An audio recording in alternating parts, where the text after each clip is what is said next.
Hey, DTA Nation, Easter's coming up, and if you're still figuring out the centerpiece for your table, Old Southern Barbecue has you covered. Their double smoked brown sugar glazed ham is the real deal, starting at just $79.99.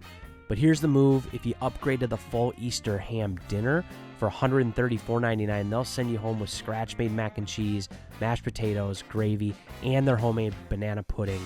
Go online and order at oldsouthernbarbecue.com or give one of their locations a call. They will go fast. Now to the show. And welcome to Down the Alley. This is Ted T.S. Spirides. And this is the source. No Pmac tonight. I think he is still at practice. I just got home. It was your quintessential proverbial windy sub 40 degree day in the first week of the season. There was no precipitation, which was good, but the wind does beat you up. But it kind of feels like every year you have a couple of those. However, the season kicked off. We're recording on April 1st, April Fool's Day. So 2 days ago, the season kicked off. It was 75 degrees and sunny. I don't think in all my years of coaching, I've had a 75-degree day on day one of the spring season. Well, don't worry. On day 4, you're going to get ice and snow and more wind and more cold. Yeah, So it's uh, going. Yeah, it'll be like more normal spring lacrosse in Minnesota. yeah. It's been fun seeing all of the teams posting about the start of their seasons, tryouts or however teams are doing it. I know some teams like Farmington are battling spring break, so they might have to delay their tryouts. But the season is here. We're live. We're talking about actual things that are happening in the season now, not as much speculation. Some speculation maybe still. There were some funny comments on the most recent Section 8 Instagram drop. There was maybe some arguments about maybe some of the picks. Passionate lacrosse players, fans, and coaches in the Section 8 contingent. We always love to see that. We appreciate the banter, and as long as we stay within the lines, we appreciate the banter. But yeah, I mean, kind of. I digress. It's exciting to be actually here now, and this episode is not going to really be any game recaps or anything like that. It's kind of a preview episode. We have a good interview with Pmac and Pat Shelso from Adrenaline in a little bit. But Source, any kind of first week thoughts now that you're on the outside? You don't have a player playing MSHSL lacrosse anymore. Yeah. Well, first of all, for the Section 8 people, we're very happy to be proven wrong. So now the season started, so now's a chance to show us how stupid we are. And if you don't like where we picked you, prove to us how wrong we were and stick it in our face. So happy for that to happen. Yeah, it's kind of interesting for me. Don't really care what's going on in tryouts right now on Prior Lake. That's kind of a new thing for me. I know what's going on. Prior Lake also battles the spring break problems that you guys have. The girls and boys treat a little differently in Prior Lake, but yeah, they're battling through that right now, as I'm sure they are. April Fools did come up. The Prior Lake coaches did a fantastic job of having an April Fools post in their social media accounts. I fell for it. I had multiple people in the extended DTA family text me who also fell for it and kind of alerted me to it. And I looked and I sent a note to Coach Pearson. I'm like, hey, how's tryouts going? Sorry to hear about the dome. And then she just started laughing at me and said, I can't believe you fell for that. You should see the text thread between me and Cap of all the people who called us, fell for it, whatever. You guys are all idiots. So, yep, they got me. So good job, Cap, and good job, Heather, on that one. Yeah, it's interesting. Excited to start getting into the season. Yeah, no, that was a great April Fool's joke. I feel bad for the Savage Dome administrators I do too. because it obviously it was in good fun, and with the power of AI now, you can really, it kind of feels like it's April Fool's every day with every post you see now with AI, and all these accounts posting crazy stuff. So you don't, you kind of know, but you don't know really what anything is. But if the coaches are getting phone calls, I bet the people at the Savage Dome are getting phone calls. I even love that Rosemount chimed in on the post and said like, "Hey, we've been there," kind of Yeah. Oh yeah. that was I appreciated that as well. Uh Season preview looking ahead, I think the first weekend of the season, obviously with this week there's no games. There might be some scrimmages this upcoming weekend. And then next week we kind of have a half week of practice finishing up tryouts maybe for some teams. And then Thursday night is officially or Thursday afternoon night is officially the kickoff of the season. So some teams play. Um, I think, but for the boys specifically, and we'll dive probably deeper into these matchups next episode as we'll be like one day out from games. But the East-West Showdown, which is a event that White Bear Lake puts on, White Bear Lake High School puts on, where they invite teams from the East Metro and the West Metro to kind of have a cross-border, cross-metro, out-of-conference clash at the beginning of the season. It's kind of a jamboree, and these are all real games. This is not just a scrimmage fest. All real games. We have a couple interesting matchups right away on that. There's always a couple good games, but specifically Edina Stillwater playing each other and Eastridge and Benilde playing each other, which are rematches from the state tournament this past year. So I think that's a fun way for the boys to kick off the season. I'm not ready to make any predictions. I think that's going to be high level across the board. Every team dealt with graduation. Every team's got a pipeline of kids probably waiting to come up and prove themselves. But those two games specifically, if you're a lacrosse fan and you want to go out and watch lacrosse, I think there's a lot of good games on the slate, but those two specifically could be a good kind of first weekend taste for you as a lacrosse fan. Yeah, I think it's a fantastic thing. I know it's been done on the boys' side the last couple of years. I really wish the girls' side would do the same thing. Um, it just seems like a good way to start the season, to get excited about things, to kind of have like a flag in the ground saying here we are and here we're going. And I did like a very brief look at the girls' game list for the first half week. There are some bangers kind of coming out of the gate on especially on Friday and Saturday. And if those could all have been all this, same, it doesn't have to be White Bear Lake, obviously. You have it be at, I don't know, Stillwater or some other school, but kind of, mirror the same thing. It would be so much fun. We got CDH at Buffalo on Friday. We got BSM at Maple Grove. We have Orono at Tonka, Hill at White Bear, and then Stillwater at Prior Lake on Saturday. So like those 5 games would have been a banger of a day. Start at 11 and you get, end at 7 or 8. That would have been really fun to do. And, kind of the same thing that the boys do with the East-West Showdown. Yeah, I think something that intrigues me about this year, and again, it's not discounting the 2026 class, but a lot of teams have a lot of 28s and 29s. I That's yeah, Yeah, 100%. I have some notes down like what I have observed in all my research and this and that and writing articles and things. Like the 28 class for the girls side could be really excellent. Like there are girls who contributed a lot of playing time and a lot of stats last year, and they're just going to get better and better. I think there's going to be some big standouts in that class. So that was literally, what I'm interested in seeing how are the 28s going to continue to contribute, and the class could be just really, really an excellent class. So that's one of the things I noted also. yeah, and it'll be interesting. It'll be really interesting to see, um, because what are they going to do? Like you said, what are they going to do this year as underclassmen? But then does that set up a couple really competitive classes, in the next couple years? Something that we've seen on the boys and the girls. And maybe Steve, you can correct me if I'm wrong, but obviously I follow boys a little bit closer, but it kind of feels like the last handful of years there's like a top three maybe tier of teams that are really good. And then there's some pretty good teams like that 7 through even 15 range, if you wanted to rank teams to 15, are all kind of good enough to maybe knock one of those top teams off on the right day. Most likely won't, but against each other, it's kind of any given night on who's going to beat who.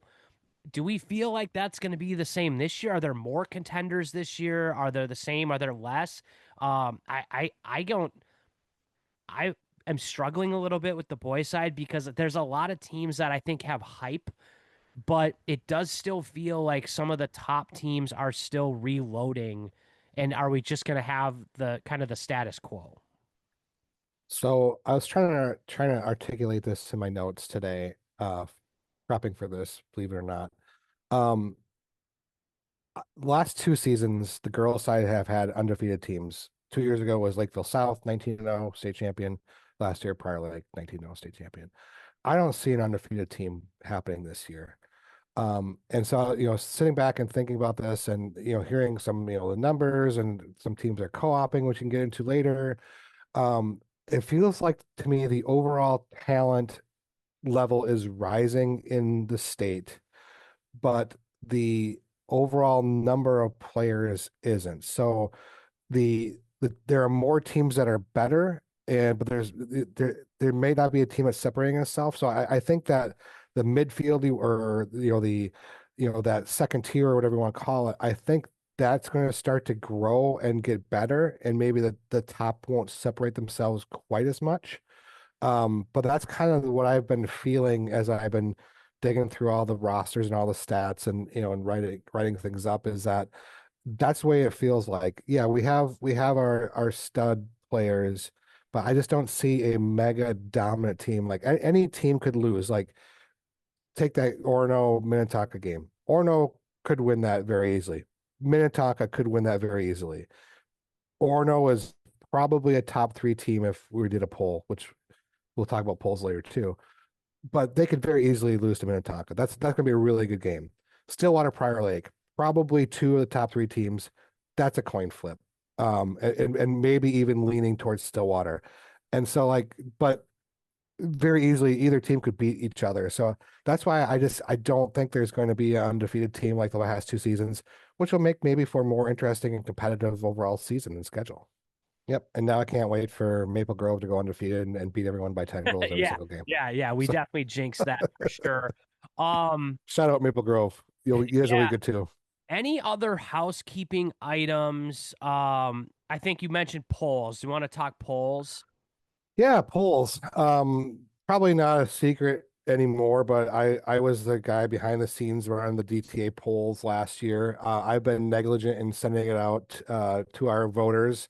So voters, you'll by the time you listen to this, you'll have gotten an email from me. So it's my intention to have the poll again this year, girls and boys. Hopefully it's your intention to make the graphic this year. Yep. So yeah, we're gonna do that. That's always exciting and always gets a lot of engagement. And I like doing it and seeing the votes come in and doing all that. So yeah, I think we should do that. It's a good bit and a good thing to have. Um, Yeah, more and housekeeping stuff. well, Yeah, go ahead. on the polls to add to that, it's funny because you get a lot of shit about it, right? As if a team doesn't get put where they feel like they should be, or preseason or whatever, they kind of chirp the rankings or whatever. And I get it, and I think that's what makes the poll fun is that everyone, obviously has an opinion on their team, their opponents, whatever, their rivals. Um, but what I think was interesting is I felt like the poll was pretty good last year as far as representing where teams really were. I mean, we maybe had a couple upsets, but not a ton of crazy ones. It kind of felt like the poll was very reflective of the real ranks of the teams. And again, like on any given night, a number five team can be a number three team or whatever. But um, I don't know. I thought the voters did a good job looking at the schedules, looking at the wins, the losses, and putting strong votes into, and it shook it out nicely for us, and it was really reflective of the state rankings. Yeah, and pulling back the curtain a little bit, this is not Ted and Steve like pulling the strings and making this stuff up. We do have voters, and like they're kind of spread all over the state. They're kind of all sorts of different walks of life inside the greater Lax ecosystem. So it's kind of a spread of geography, of people, of what they do. So yeah, I think it's a fairly decent slice. Yeah, we could have a bigger, statistical population, sure, whatever, fine. But like for what we're doing, I agree. I think it did a pretty good job, and it kind of covers a lot of bases and gets a lot of opinions in there. Yep, I agree. Other housekeeping, had a section move on the girls' side. Um, this I got a lot of texts last Friday morning about this. I don't know if this actually went down on Friday, but it seems to have, or at least been announced on Friday. Gentry is co-oping with Legacy Christian Academy up in Andover, and they are switching from Section 4 to Section 7. Um, Going to be an impact into Section 7. That's the section Sasaga Lakes is in. Um, and they're going to be a factor in Section 7. So, shout out to Gentry. Sorry for talking about you guys in Section 4. I'll also be brutally honest. Like, I think you guys were in Section 4 when we talked about it and recorded the podcast. So so you guys got one over on us. Good for you guys. But yeah, it'll be a different story for them and for Section 4 itself. That's Stillwater, that's Hill, that's White Bear Lake. Gentry was a factor in that, and it's going to be a slightly different story for those guys. Yeah.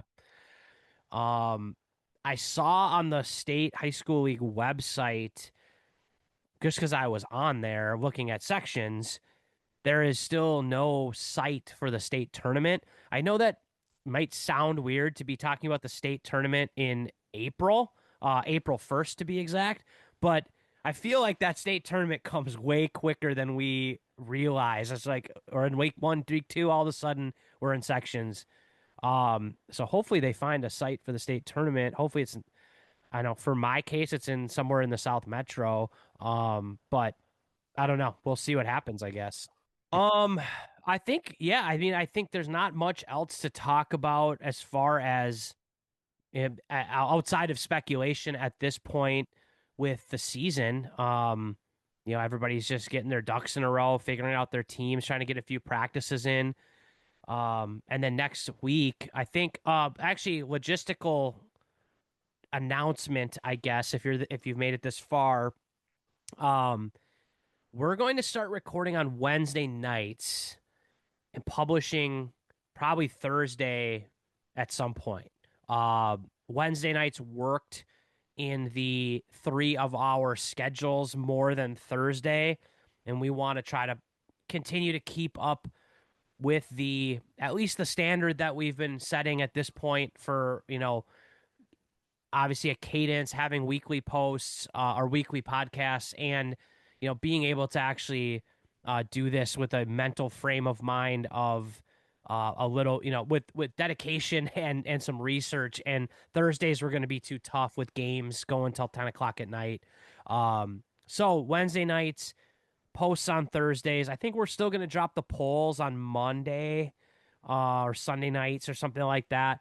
Because that's just offline work. But as far as recording, Wednesday, it will be a Wednesday recording, Thursday drop. So not sure that matters for you guys. You'll see it come up when it comes up. But always, if there's going to be a change, I want to try to make sure everybody's aware of that. It's not to freak anybody out.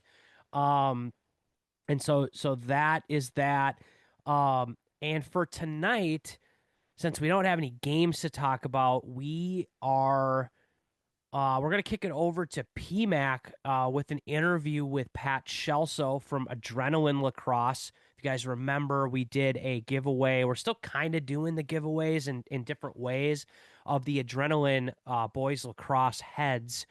But he's got Pat second time I think on the show, and he's he works for Adrenaline now, and talking about some gear, some of the things they got coming in the pipeline. So hope you enjoy that episode. We will be back next week. Wednesday, we're going to record. Thursday drop. We are going to be able to preview the games. And then after that, we'll actually be able to recap the games. And that's when it gets pretty interesting and the fireworks start. So until then, stay warm, and we'll see you next week. Shout out Southern Barbecue. Shout out the season starting. Shout out for games. Let's go get them. Let's go get them. See ya. Hey, DTA Nation, Easter's coming up, and if you're still figuring out the centerpiece for your table, Old Southern Barbecue has you covered. Their double smoked brown sugar glazed ham is the real deal, starting at just $79.99. But here's the move: if you upgrade to the full Easter ham dinner for $134.99, they'll send you home with scratch-made mac and cheese, mashed potatoes, gravy, and their homemade banana pudding. Go online and order at oldsouthernbarbecue.com or give one of their locations a call. They will go fast. Now to the show. And welcome to Down the Alley. This is Pmac.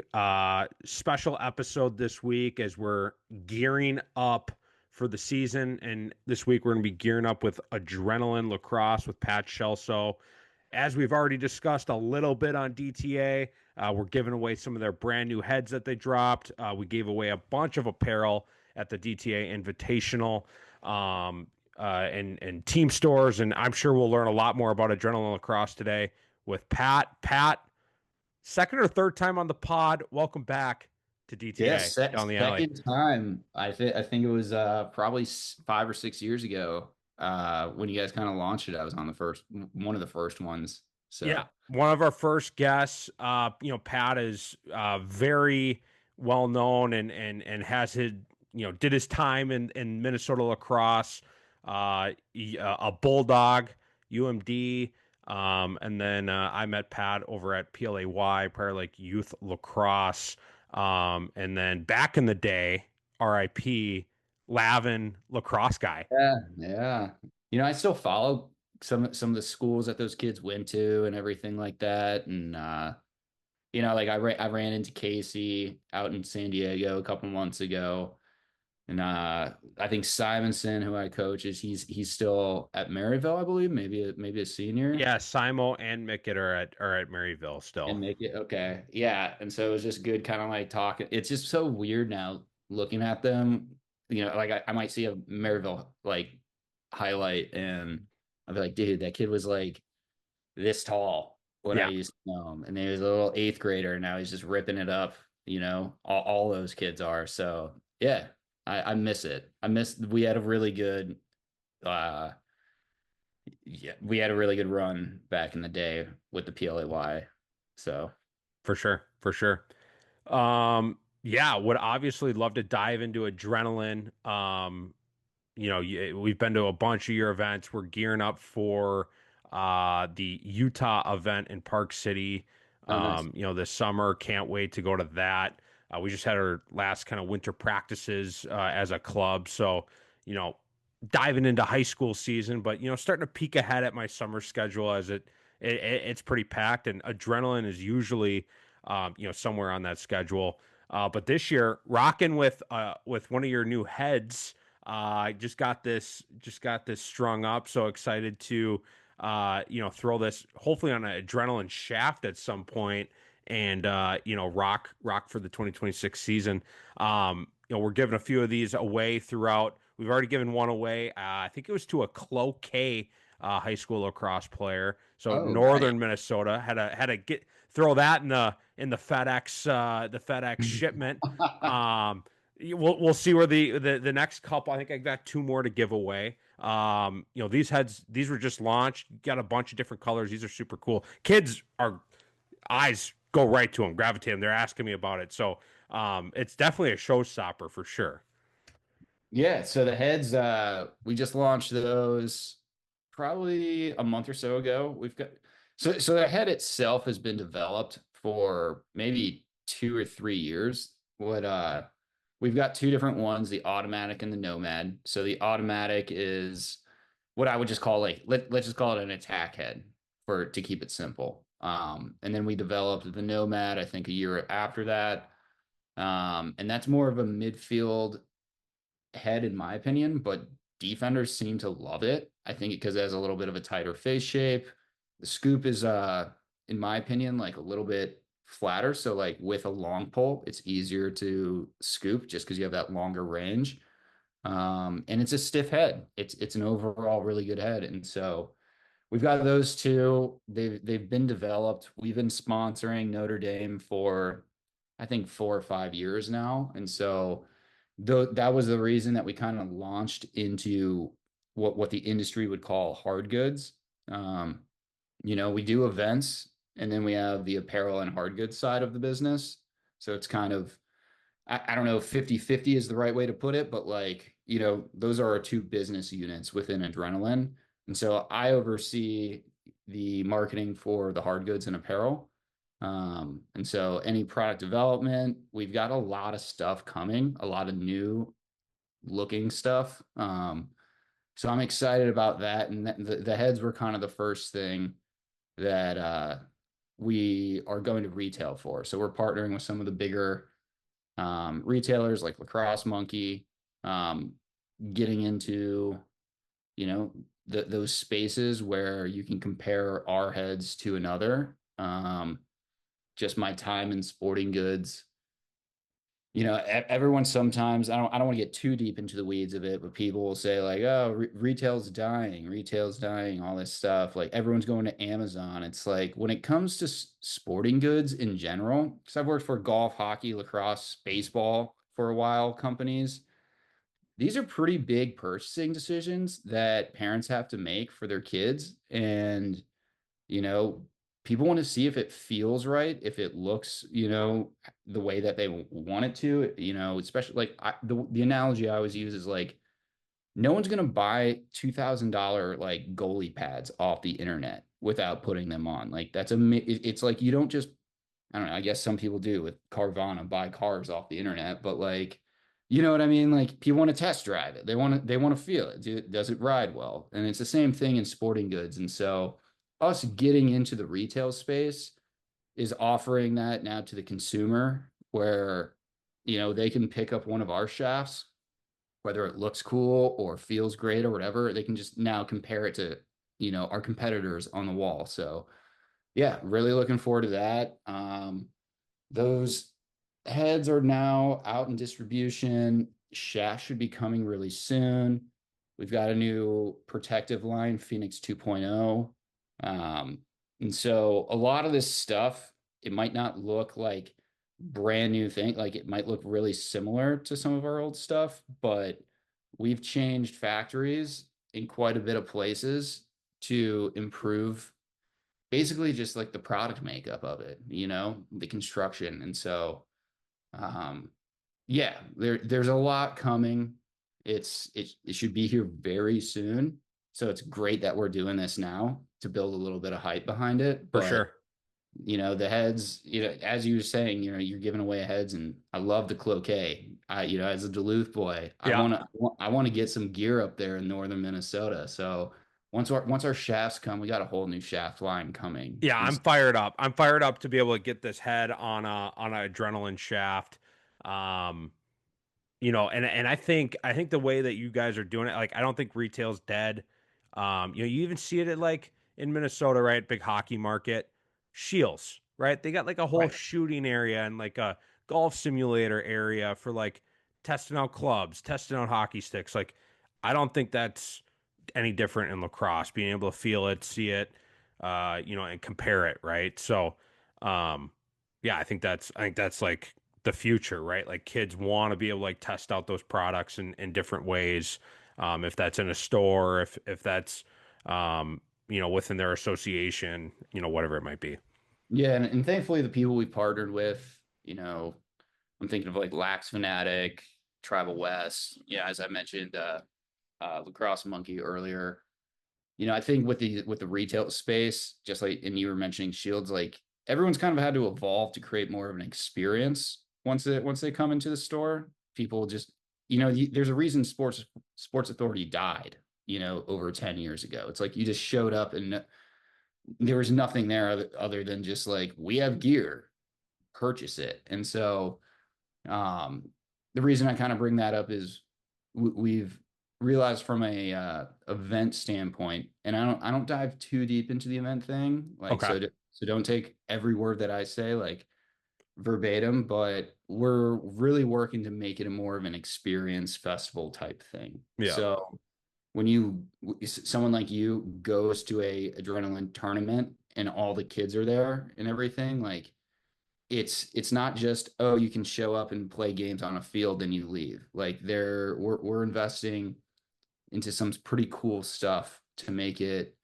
a little bit more of an experience and a festival type thing than just, like I said earlier, show up and play a game. Like, I've coached club the last year in Baltimore, and there was a lot of tournaments that I would go to, and I'd be like, I don't know who's running this even. Like, you could just replace a name with someone else just Hmm. because you show up. And so whether that's building up the vendor village, like we've already kind of started it over the fall, like when we were in Blackjack and Sin City, we had a whole coaches lounge with I think we had blackjack and roulette, stuff like that. Like I had never played blackjack, so it was like kind of funny just being like, okay, now I get to learn how to play blackjack at my job.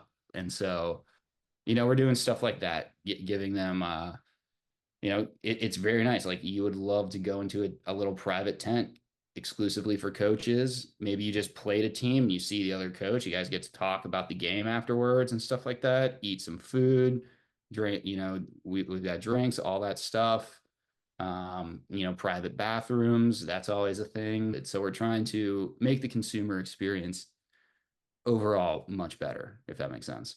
Yeah, no, makes a ton of sense. And I think that will pay dividends in your guys' future. I would imagine if I was a betting man. Kicking it back over to gear, and especially since that's like kind of your specialty.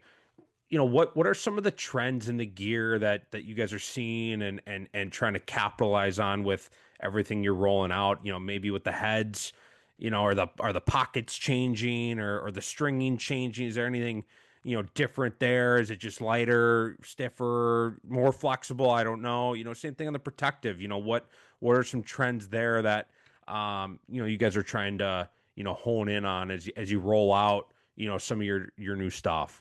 Yeah, I would say, so let's just start with the stick category, I guess. The biggest product innovation that came around with sticks, obviously the offset head, which is that's probably 30 years ago. And I would say probably I'm aging myself a little bit because I graduated high school in 2009, but the trend back then was lighter was better. And I just think about like the Brian Pulse and stuff like that. And the truth, like the benchmark for having an elite head was like 4.5 ounces. And I don't want to get too deep into the weeds or science of it, but like that trend has definitely kind of gone into a different way where it's durability is valued more than weight. And so the shaft category has kind of gone the same way where, the titanium shaft was the biggest evolution back in the late 90s, early 2000s. Everyone was wanting a titanium shaft and they're strong. Titanium's actually a pretty malleable metal. So like it won't break, but it can bend and like dent pretty easily. So that's why the scandium uh, shafts have really taken over the market when it comes to the metal. And then obviously carbon fiber or, you know, the composite um, category kind of came into be about, I'd say 10 or 12 years ago, maybe a little bit earlier than that. I would say 2012-ish. And staying on Yeah. that theme, um, durability, carbon fiber, at least from my experience, at least from my players' experience, durability went out the door, and that maybe was because of some lightweight things, some trends going in that direction. I don't know. I'm mostly speculating. Um, on that note of focusing on durability, is carbon fiber still in play, or what are some of the trends then, especially on the shaft side? That what's going on in the marketplace on that side of things.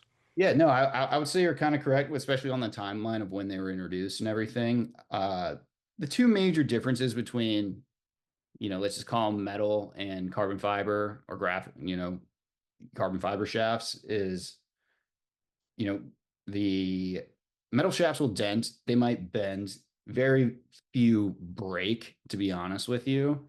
Um, and then when it comes to the carbon fiber, I think the reason they get kind of a bad rap is like it's not going to dent and bend, it will just break. The performances between both of them, and I used to work for a different lacrosse company that we did hockey, golf, baseball, all that. Really, unless it's 60 inches, so a deep hole, you're not going to see a huge performance benefit from a carbon fiber shaft. Um, I personally like them as an attackman.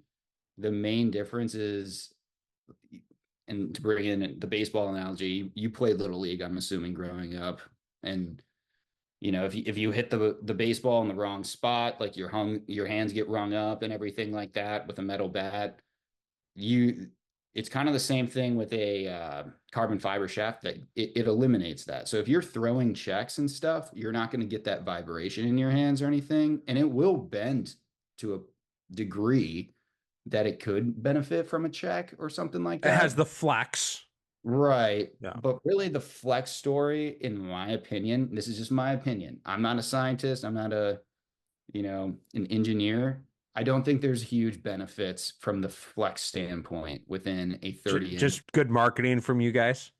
I feel bad saying it, but like, And not you guys as an adrenaline, but you as a marketer. Yeah, it really just comes down to personal preference. And I think that's what you've seen in the market today is, there's a reason, the ECD carbon does so well at retail and online. Like it's at some points a cheaper shaft to produce and a quicker turnaround. Metal shafts are harder. You can, with the carbon fibers, you can do a lot of different graphic packages on them. Sure. Where metal, it's harder. I guess there's cosmetic benefits to the carbon fibers. I think right now we're not really in a area where we're seeing massive like engineering, like how would I put this? Like innovation. Yeah, I guess innovation. Like there's not a ton going on in this stick category. Where there has been a lot of innovation is in the gloves and protective. Okay. And you can see that with the STX RZR glove, razor, whatever you want to call it. That set a new standard for gloves. Maverick followed up with it. String King just came out with theirs, where it's an EVA molded glove. The whole backhand is made of one material. Super flexible, super light. And so that is, just to give you a little sneak peek, that's something that we have in the hopper. All right. Yeah, that's in the pipeline. So right now we already have a really, really great glove, in my opinion, with the Phoenix 2.0. So but the construction, the evolution and innovation of the gloves, I think is where we're seeing the most benefit right now in the lacrosse industry. Arm protection is kind of following, it always does with gloves. It's always like a year or two behind, but that's why I think those RZR gloves are pretty good. But our Phoenix 2.0s, we outfit Notre Dame and Dartmouth. All the guys use the stuff, and they love it. And so if you can just create a quality glove at the end of the day, it's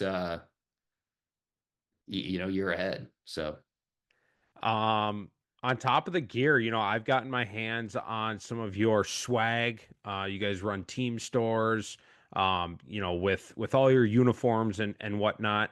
But we were able to give away some of your swag to some of our visitors at the DTA Invitational. Your hoodie, I don't know if you have multiple hoodies or not, but the hoodie you guys hooked us up with, and the jacket, for sure were a couple of bangers. Your sideline jacket, I've been wearing that thing. Even it's not season yet, so I've been taking it to the dog park. That thing has kept me warm in the cold Minnesota winter. And then your sweatshirt is legit. It's got the finger holes. It's comfy, good material. Like it's checking all the boxes that I'm looking for in a hoodie. I don't know how involved you are with the hoodie, the swag versus a pair or gear, but you guys got some solid products on the swag side too. Yeah, definitely. Probably our strongest product category, I would say, is our Okay. apparel. Okay. Uh, and you're right, when it comes to the outerwear, whether you want to call it mid layers or outerwear, like I think the bench warmer jacket is what I sent you, and so yeah, that stuff, it's really, it's not just private label stuff that we're switching out a label on and then throwing our logo on it. We source that from overseas. It's custom made materials, stuff like that. A lot, I don't know the manufacturing side quite a bit, but like I've heard that we're in the same factories as Patagonia and stuff like that. And so some of that fabric is really good materials and stuff like that. I think we've got whether you want to call them just hoodies or crew necks, we've probably got 6 or 7 different ones. The Coastal Crew is my favorite. I got to send you one of those. Twist my arm. I'll try any of this stuff. I'm going Yeah, through the yeah. catalog right now, and it looks like there's actually a lot that I don't have. So I know, I know. I'm willing to test anything you got.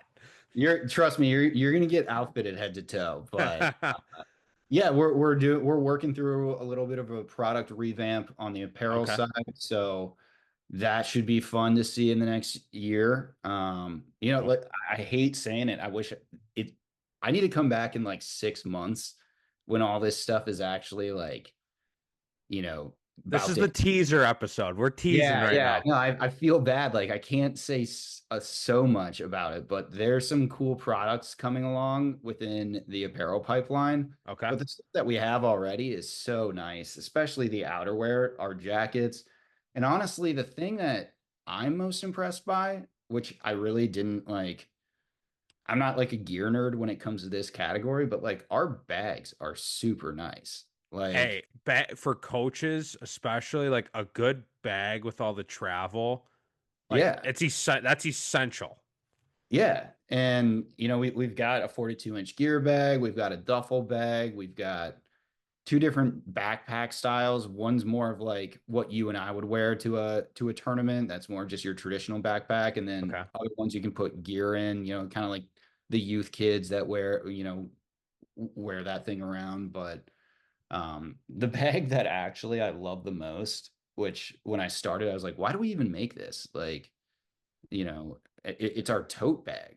Our tote bag is, in my opinion, our best bag. It's the most versatile. Like, I bring that thing everywhere I go now. And it's just funny. Like, I've talked to some of the other employees around the office at times, and I'm like, dude, this bag is awesome. And they're like, I know. I thought the same thing as you. Like, why are we making a tote bag? And it is the best because you can use it for a ball bag.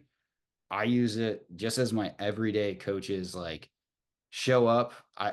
Depending on the weather, I might have 2 or 3 different layers in there or something like that. Okay. Okay. Or, you can throw your shoes in there. Like it's not too big or too small. It's lightweight, but that's I got to send you guys at least like 3 or 4 of those. Yeah, Uh, I was struggling. I was trying to find the bags. Different tab for those that are following along, looking at their stuff. Different tab. It's right, it's under I believe it's shop. under accessories. Yeah. It's under bag. I had an apparel tab open and I had a gear tab open. I've got a bag tag open now. Yeah, these yeah. You guys aren't messing around, it looks like. No, and they're designed with like it's impressive. They're military grade materials, so they don't like rip or anything like that. The zip, and that's the thing. Out of all of the issues that people will like judge a bag on is the zipper, Yeah, and we have really good zippers. you Like gotta have a good zipper. it sounds so stupid to be like the one thing we need is a zipper, but Yeah, no, they're great. But with the outerwear, that early or we've got an early season jacket, which is an insulated, waterproof jacket that's really really good. That bench warmer that I sent you, that's my favorite. Like I got to go up to South Bend in a couple, probably 2 or 3 weeks. And I always bring that with me just because it's always cold up there. And I was there in the winter and it's perfect. It's got fleece lining on the pockets and everything. So there's some product features to these apparel lines that in all honesty, we need to do a little bit better job of highlighting. But at the end of the day, everyone it's like you kind of build it off word of mouth sometimes where it's like this was my favorite piece of apparel Yeah. and coaches talk. That's why we're creating the coaches lounge at events. Like they're happy with our apparel, they're happy with our gear, they're happy with our events. We've got a really good ecosystem going. Yeah, no, love it. You guys are making kind of a one-stop shop for, everybody involved, right? The player, the coaches, the program overall. So that's pretty cool. Um, what have I missed? We've already ripped a pretty good amount of time. Anything you wanted that I missed that you guys are kind of working on launching that maybe either I missed or didn't know about, or anything else you want to dive into? The only thing I will give a little soft leak on is we've got another head coming. So that's in the works. This next year, glove and head are big products that we're working on. Maybe it's too early to say that. So I'll run it by the uppers at my place and let you know if you need to edit that out. But Okay, okay. it's yeah, we're working on a new head. It's basically 95% there. So that will be exciting. It's a D head. Um, so at this point, we'd be able to facilitate the attackmen, middies, and defensive players. That's the thing that I was most impressed with when I started just over a year ago with Adrenaline is we actually work with really, really good engineers and product development people to make these heads. Like heads are the most important product category when it comes to a lacrosse company, in my opinion. And so, yeah, I'm just glad that we can actually put our input in. We aren't just building or placing an order for a random piece of plastic overseas. And so, this new head that's coming out, it's gonna be. I'm not gonna say it's a game changer because not but it's gonna make an impact. I guess is what I could say. Love it. Love it. Um, yeah, if you haven't already, go to adrenaline.com, check out their equipment, check out their apparel, check out everything that they got going on. If you're a club director, obviously they run a lot of different events all throughout the year, all around the country.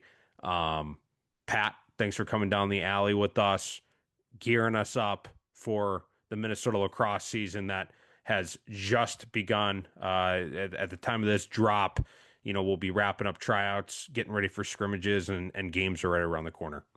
Absolutely, yeah. Thanks for having me. Do you mind if I ask you a question real quick? Hey, yeah, open door. What do you have for me? Well, just because I've been away from the state for so long, what's the high school landscape looking like right now? What do you foresee this season looking like? I think this one, you've been involved on the boys side. So if we're looking on the boys side, I think the door is wide open. I think we're going to see some Okay.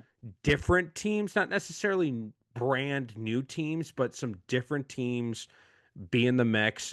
Ted's not on here. I think he's trying to downplay the Tigers. I think the Tigers out of Farmington, Minnesota I think they're going to be a problem.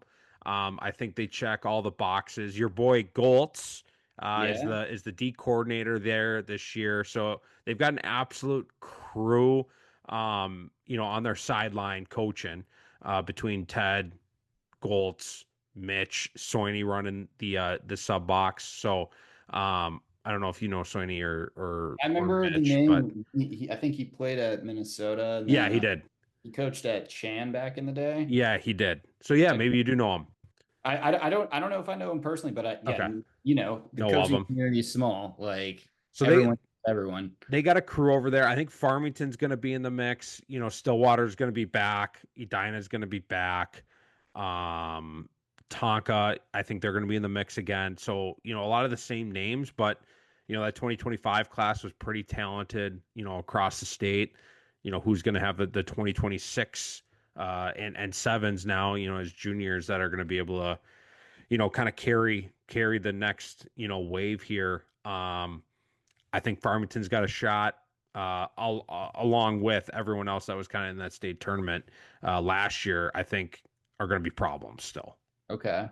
Do you see any correlation between successful hockey programs in Minnesota and lacrosse programs? So I know I haven't done the scientific statistics on it, but I am pushing the narrative.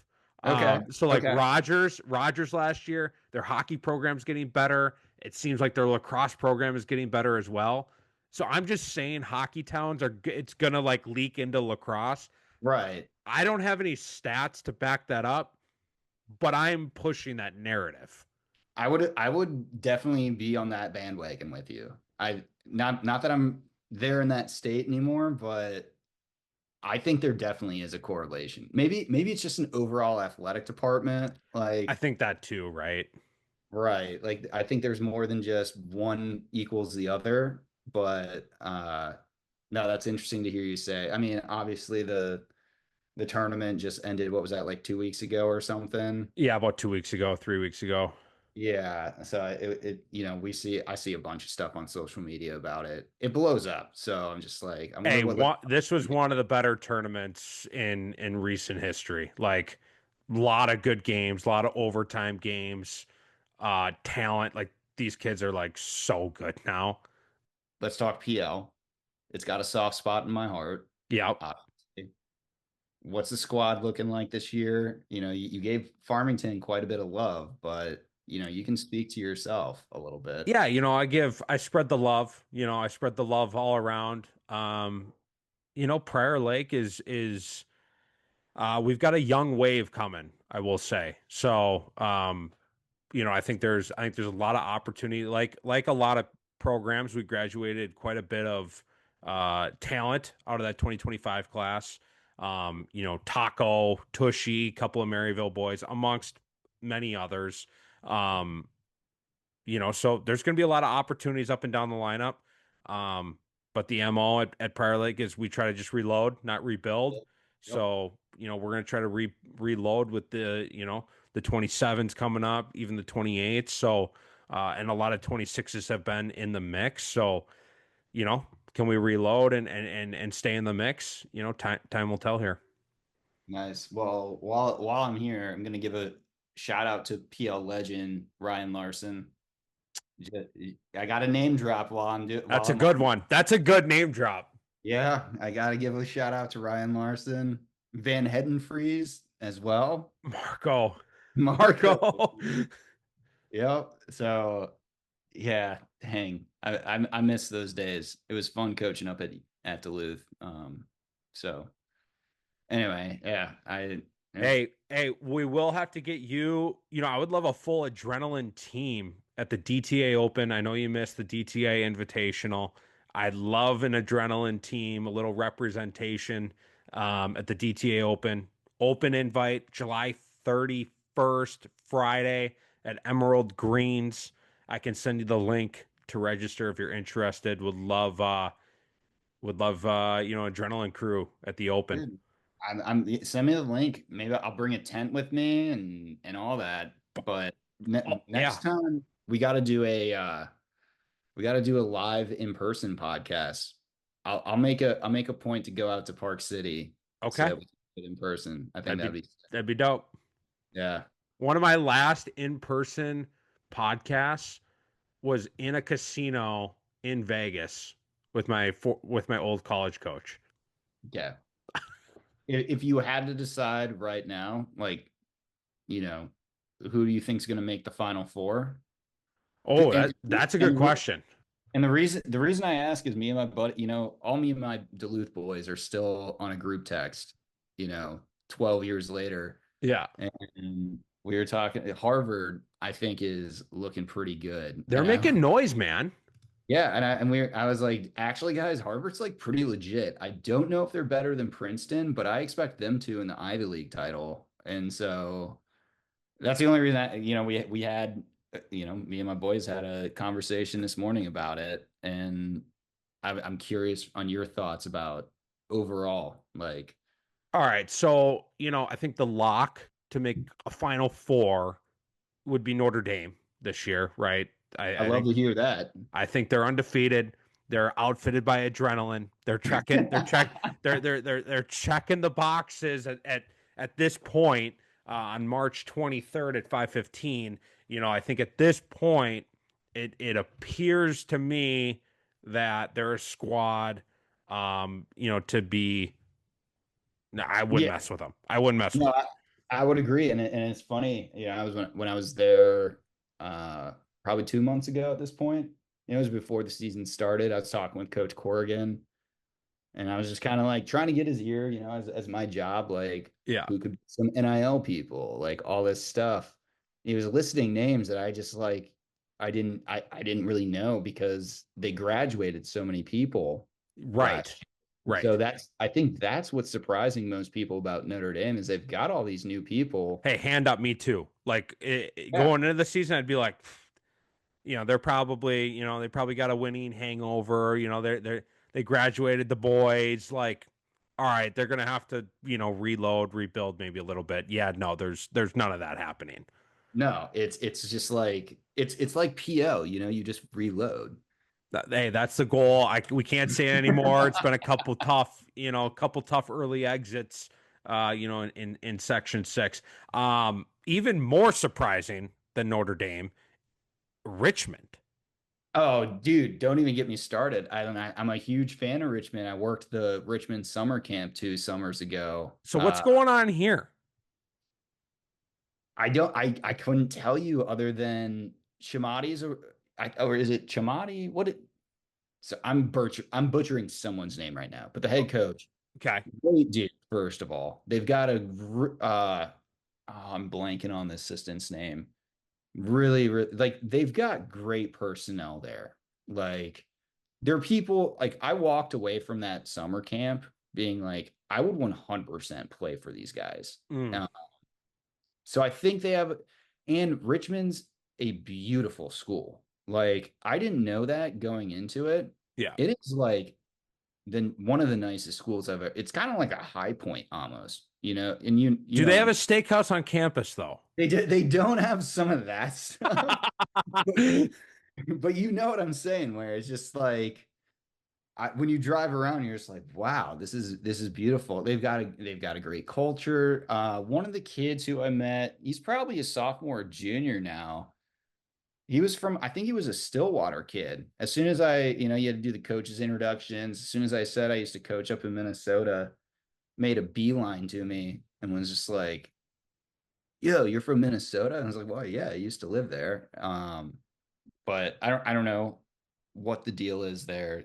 Richmond, I hate to say it, I don't think they'll make the Final Four. I think Princeton will. I think Princeton's good. I would have Notre Dame and Princeton, and then it's always a safe bet to put Duke in there. They're just a machine when it gets. I didn't love what I saw against Denver yesterday.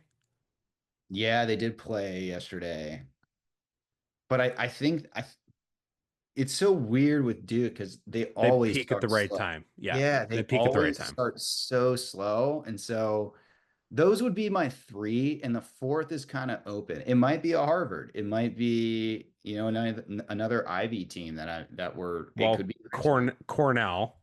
It could be Cornell. The only team you've said a lot of teams. I'm just naming now. I'm like covering my butt just because. Yeah, you're trying to cover your butt. I think my 3 or 4, call it 4 at this point since you haven't named them yet, and I'll kind of leave it at this. Cuse, are they overhyped? Are they underhyped? Depends on the week, depends on the game, depends on the quarter with them. It seems like a roller coaster. But it's Spalina. I know. I feel like they're all in. I feel like this is the time. So I'm going, give me Cuse. And that's Okay. Ted's favorite team. So I'll ride with them.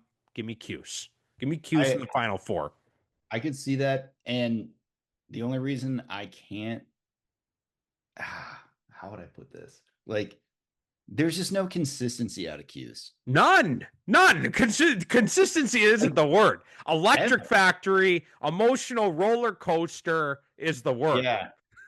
So, like, that's the thing. Notre Dame is about as consistent as you can get. Agreed. Like, and so Notre Dame is just consistent. Duke is at an upward trajectory every year. Yep. Cuse is up and down, baby. They're all over the place. All over the place. Don't know what's going to happen next, and they could blow out Notre Dame in a ACC final. They really could. They could. And then shit the bed. They could lose like the first round, and you'd be like, typical Cuse. Cuse. But yeah, I forgot about Cornell. Cornell is pretty consistent. Cornell's still, I thought it was going to be kind of a rebuilding year too after, some coach departure, after the championship, after, graduation on a championship team, but they're staying in the mix, it seems like. Yeah, this might be a too early of a question thing, but who do you see on the hot seat coaching wise? Because that's a good question. Who do you got? It sounds like you have someone in mind.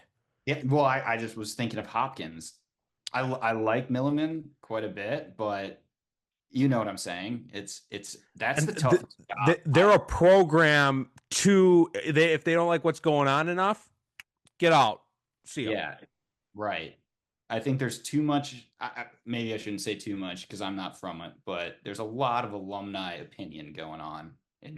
My hot seat, Maryland. You think Tillman? Why not? Throwing a curveball out there. Like, should he be fired? No, absolutely not. Absolutely not. He should get a statue. He shouldn't be fired. But yeah, you're right. He's like Saban. Like, what's their record? Or did I just botch this? Maryland Lacrosse. I thought they had a few losses and a slow start. No, they're having a tough start. I think they just dropped another one, but none of those games they're out of. They're 3-4. Yeah, they're not 3-4. They lost to Notre Dame, Princeton, Cuse. Okay, so the three Penn State. The teams Penn State thought were going to be in the Final Four, they lost to. Like, honestly, now that we're bringing up Maryland, they're my fourth. They're your fourth? They're my fourth. Well, they're another team that, kind of gets things right at the end. You know what? I'm going to do a projection. I think Maryland's going to have a tough year just based on vibes.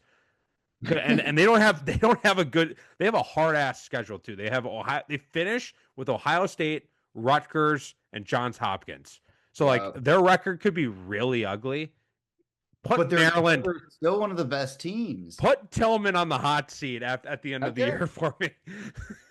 I think it's between Tillman and who's the Tambroni. I feel bad just like throwing out names because I don't know. Hopefully this doesn't get because I shouldn't be putting anyone on the hot seat. Yeah, like my opinion means put my ass on the hot seat. I'm on the hot seat. But anyway, we got a little off topic there, but it's fun talking about that stuff. No, this is great. This is fantastic. Yeah, we don't talk a lot of college lacrosse on DTA, but I like talking college lacrosse. I wish I had ESPNU so I could watch some of these games like I used to back in the day. But on that note, if anyone's still listening, thanks for tuning in to DTA this week, riding with us through that, and we'll be back next week. We'll probably be talking, storylines and some scrimmages, storylines on first games, and whatnot.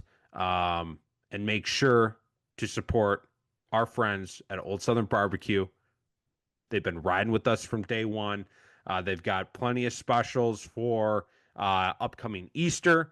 And they've got specials on, different platters and things. If you're, hosting for Final Four basketball, watching sports, NHL playoffs coming up, all that good stuff. So thank you to Old Southern Barbecue for riding with us.